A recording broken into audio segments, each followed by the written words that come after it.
Hey guys, a little bit of a different video this week.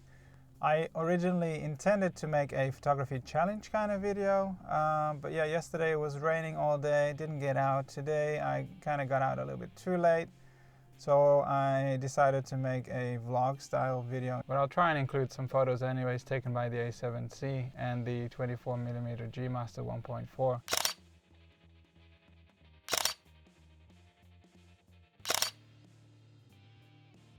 Alright, I'm gonna head to my grandmother's now and spend some time with her. I'm at my grandmother's house now, but she doesn't speak English. Let's see if she wants to say hi. Hoi oma. Je moet even hallo zeggen. Hallo. Hallo, kan ook in het Engels. Ja, dan hoe werkt dat? Say hi, oma. Hé? Hello. Hallo. Oh, okay.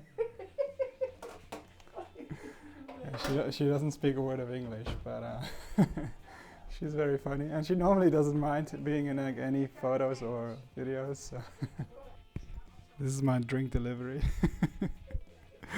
Look at the surface.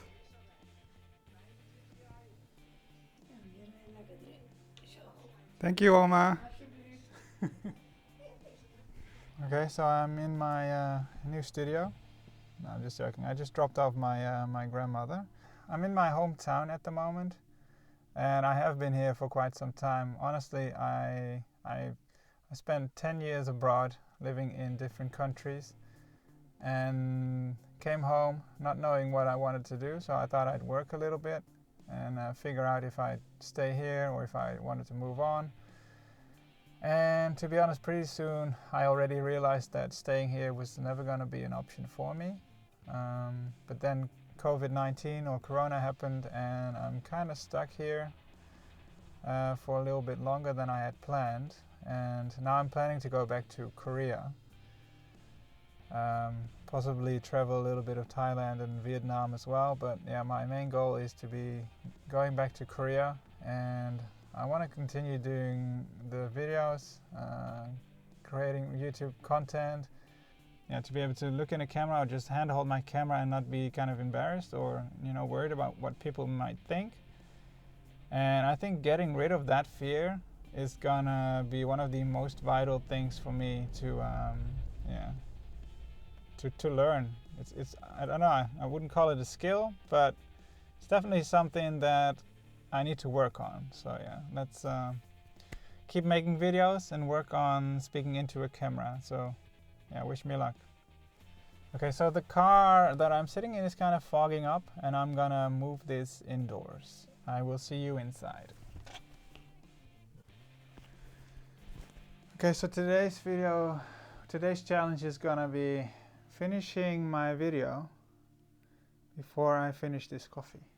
Now, this is a glass which will keep my coffee pretty warm for a long time, so it probably buys me at least 30 minutes, I would say. So yeah, I'm in my hometown now. Decided to start creating videos again. If you're a long-time subscriber to my channel, you'll probably have seen some of my Korea videos. And the other day I looked back at those videos and it says uploaded 3 years ago. I was like, oh, I really didn't make enough content over the last few years, and that needs to change. So here we are. When you record videos without thinking about what you're gonna say, you're gonna struggle and you're gonna have to do a lot of editing afterwards. So actually planning out what you want to be saying might save you a lot of time editing if you can actually just record scenes or sections. I'm basically treating the camera now as though I'm talking to someone I know, just someone, maybe one of my friends or someone I meet during my travels that asks me questions about my life. So the camera is kind of that person for me now. And I struggled with that a lot before, looking into the lens and then talking, because I became very self-aware of what I was saying and that people were going to be watching this. but I'm slowly getting used to that. So what I like to do is pretend that the camera, there's a person behind it asking me questions. So for example, the camera could be asking me, like, tell me something about yourself, who are you? And then I would just answer that question by, okay, my name is Luther. I'm from the Netherlands. I'm 34 years old. I'm currently in the Netherlands, but I spent 9.5 years of my life living overseas. That's the first question. And then the next question the camera could be asking me is, okay, Luther, so what are your hobbies? What do you like to do? And that's a very common question. I like to do many things. I get excited about a lot of things. Even though I talk calmly in general, I really like food. Food is a hobby for me, as is coffee, drinking coffee. Then I like making videos. I like watching videos. So YouTube is like a hobby to me also. I like playing sports, mostly swimming, but I also like team sports. So if friends ask me to do any kind of sports, there is a very high chance that I'm gonna say yes. Then there's travel. I love travel. I think travel is one of the most important things in my life. I like traveling just as a holiday, but mostly I like traveling and living in a country. That's my favorite kind of travel. Then I like music. Like listening to music. I wish I could play music, but I'm not very good at that, and that's something I plan to make a hobby of mine sometime in the future. Okay, so the next question that my camera is gonna ask me is, why are you where you are right now? Currently I'm in the Netherlands, and I have been here for the last 1.5 years, which is at least a year longer than I probably thought I would be here. I had no plans when I moved back. I guess I should backtrack more, huh? Yeah, so what's my story? My story is, well, my story kind of started in 2010, to be honest. Before that, I was growing up and I was a loner, I was introverted, and I honestly didn't do much with my life. So my life kind of started in 2010 when I moved to Australia. I moved to Australia and I started studying an associate degree in hospitality management, and the reason why I started studying that is because I was introverted and a little bit antisocial, and I thought, okay, I need to change myself. What is going to change myself? So I decided to study hospitality, thinking that it would connect me with people and would improve my people skills. And I definitely think that worked. I started studying, I met people, instantly felt more like I was at home than I ever felt in those 23 years before that. I started working in a hotel, started enjoying life a lot more, just mingling and meeting people from different countries with different cultures, and that became my life pretty much after that. I started working in hotels mostly. So yeah, I moved to Australia in 2010, finished my studies in 2012, moved to Canada on a working holiday. Actually, I went on a holiday before that to Canada, so I came back from Australia, didn't really know what I wanted to do or where I wanted to go. I saw that there were 3 bands playing in Canada that I wanted to see, so I flew to Canada to see those 3 concerts, which was Mark Knopfler, I think the Eagles, Mark Knopfler, The Who, and Neil Young. And when I was there, I met someone and I told her about my plans about going to Canada, and she told me, if you are going to move to Canada, move to Vancouver, because Vancouver is awesome. And let me tell you, it is. I love Vancouver. It is one of the most beautiful cities that I've been to. Definitely, I think the most beautiful city that I've lived in. And to be honest, the people there are really friendly, and I love the culture. I love ice hockey. Yeah, definitely recommend going to Vancouver. So after Canada, I decided to go back to Australia again and do my working holiday, which ended up me being there for 2 years in a row, doing the first working holiday and then doing the second working holiday straight after. Made a bit of money, decided that I was gonna go to Korea, and the reason for that was when I was in Australia the first time, and when I was in Canada, and the second time that I was in Australia, I met a lot of Korean people. I lived with Korean people, so they were like my housemates. And I slowly became more interested in going to Korea. So the next logical step for me would be Korea, and luckily for me, there was a working holiday visa for Korea. I decided to just go for that. It was the first time that I really felt like I was moving outside of my comfort zone. So before that, I was moving to countries where they all spoke English, and I was pretty comfortable with my English speaking capabilities at that time. I think it's gone downhill a little bit lately because I just speak Dutch these days. But anyways, yeah, so Korea was definitely moving outside of my comfort zone. And when I landed there the first time, it was the first time that I felt like, oh, okay, this is a little bit different. Not speaking the language and everything, even though they speak English pretty well there, I felt a little bit different.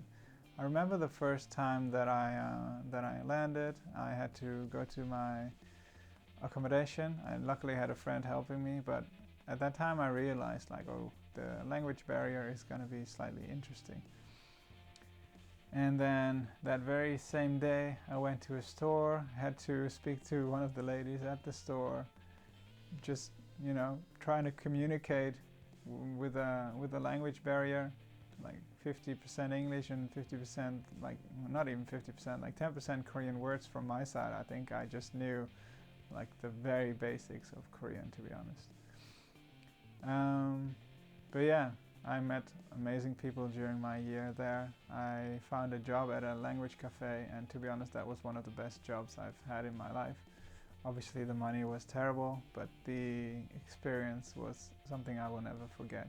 And it's actually during that time that we had a birthday of one of our colleagues, and she one of my friends said like, oh, why don't we make a video for her?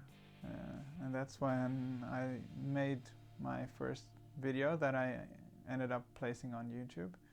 It was a birthday video for a friend, and I really liked making that video. I liked the editing mostly, that you could create something from nothing. So basically you just take a couple of clips, and then with a little bit of editing and music you can be very creative with that.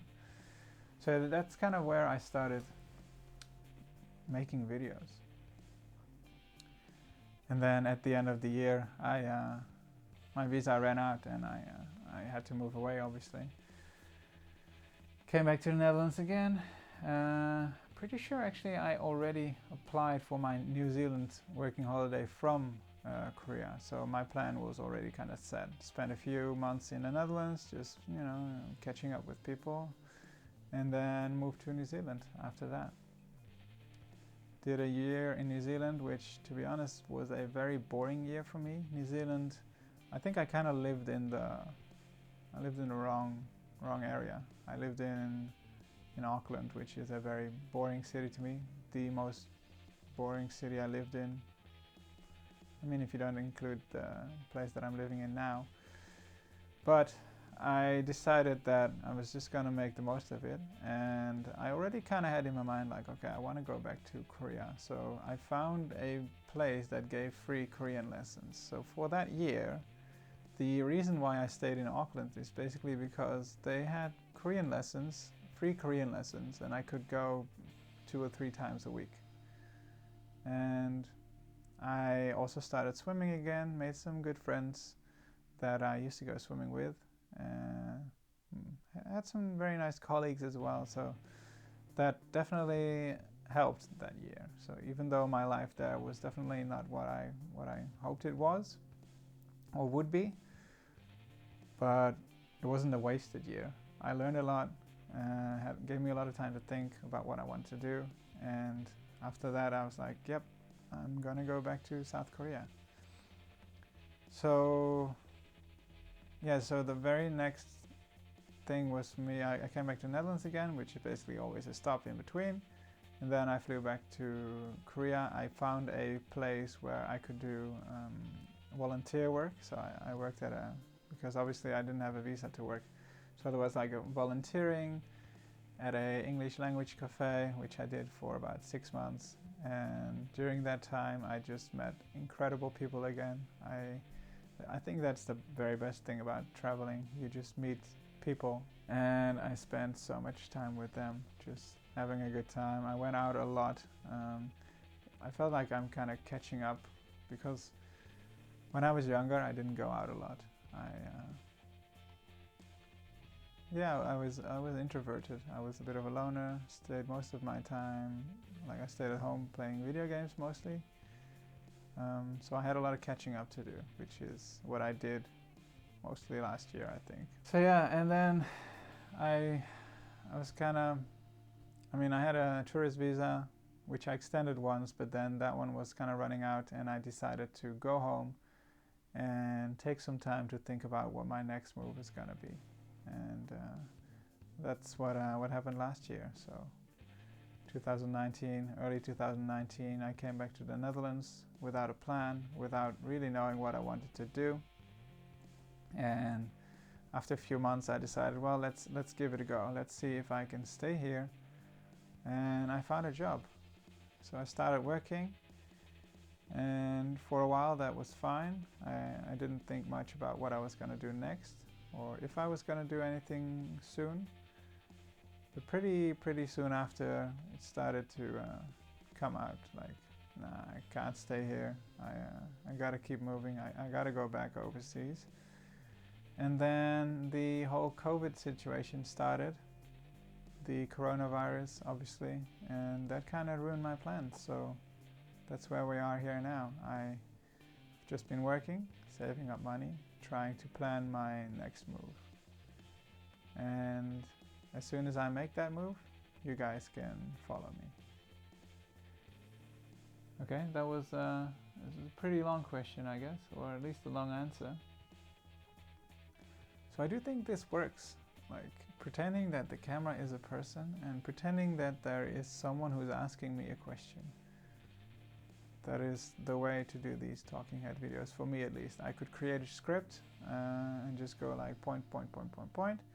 But I like to just be more, I'd like to have a bit more of a sincere approach, just an honest approach, like what's on your mind, and then tell you guys.